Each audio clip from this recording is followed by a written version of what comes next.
नमस्कार दोस्तों, मेरा नाम है आशुतोष मांडके और आप देखना शुरू कर चुके हैं डायनामिक इम्पल्शन। आज के इस वीडियो में हम बात करेंगे 30 मई 2024 के करंट अफेयर्स की।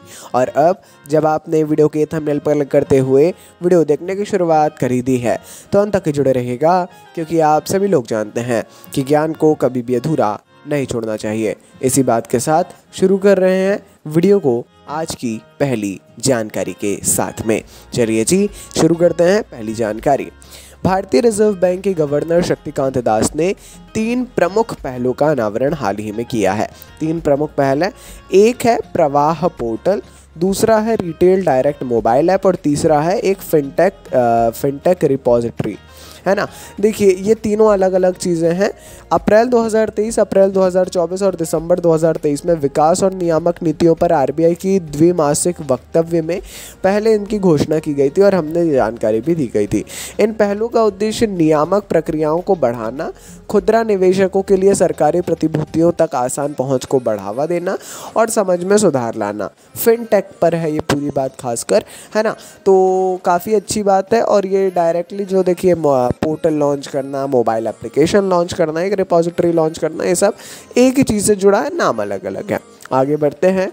पूनावाला फिनकॉर्प लिमिटेड ने इंडसइंड बैंक के साथ साझेदारी में सह branded IndusInd bank Poonawalla Fincorp elite रुपए प्लैटिनम क्रेडिट कार्ड पेश किया है। ठीक है।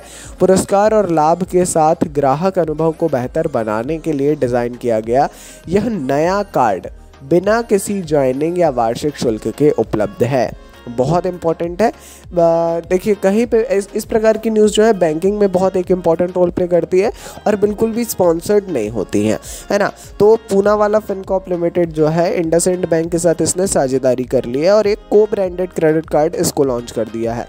इसकी खास बात जो है कि इसके लिए ज्वाइनिंग या वार्षिक शुल्क ये जो है ये बिना किसी इसके उपलब्ध है। अच्छी बात है। आइए आगे बढ़ते हैं, देखते हैं अगली जानकारी को। रिलायंस इंडस्ट्रीज जून में चेन्नई के पास मैपेडू में भारत के पहले मल्टी मॉडल लॉजिस्टिक पार्क का निर्माण शुरू करने की तैयारी कर रहा है। ठीक है।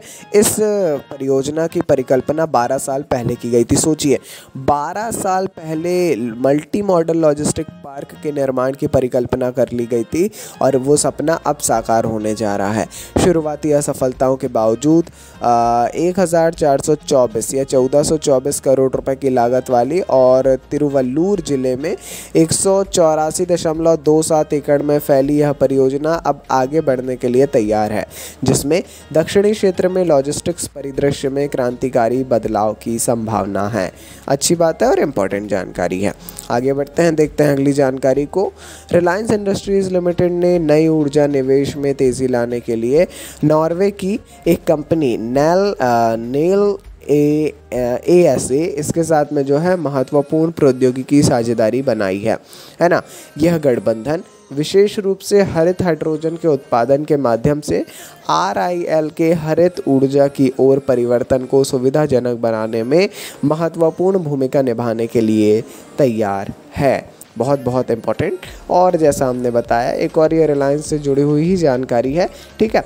नॉर्वे की कंपनी है नेल ASA। ठीक है। इसके साथ में हरित हाइड्रोजन के उत्पादन के लिए, पिछला तो इंडिया से ही रिलेटेड था और वो इससे नहीं था, यह हरित हाइड्रोजन के उत्पादन के लिए जो है हरित ऊर्जा की ओर परिवर्तन को सुविधाजनक बनाने के लिए ये साझेदारी है।